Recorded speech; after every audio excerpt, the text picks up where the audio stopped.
30 years ago, Alan H. Guth, then a young physics researcher at Stanford University, gave a series of seminars in which he introduced inflation into the terminology of cosmology, the science of the origin and development of the universe.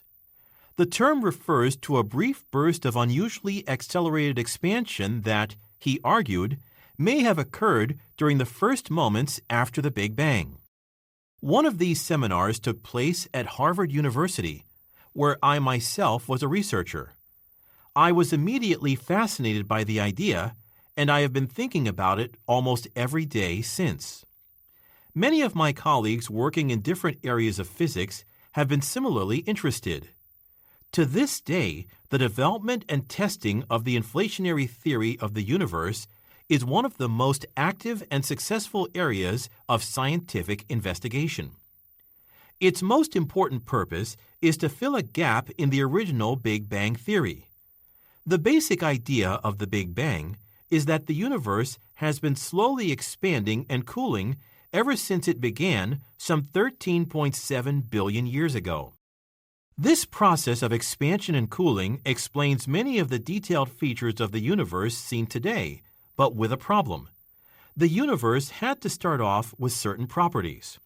For instance, it had to be extremely uniform, with only extremely tiny variations in the spreading of matter and energy. Also, the universe had to be geometrically flat, meaning that curves and twists in the fabric of space did not bend the paths of light rays and moving objects. But why should the early universe have been so uniform and flat? Theoretically, these starting conditions seemed unlikely. That is where Guth's idea came in.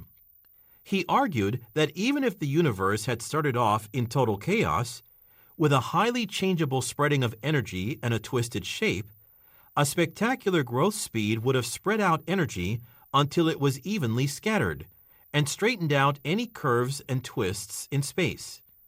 When this period of inflation ended, the universe would have continued to expand at the more modest speed of the original Big Bang theory, but now with just the right conditions for stars and galaxies to evolve to the state where we see them today.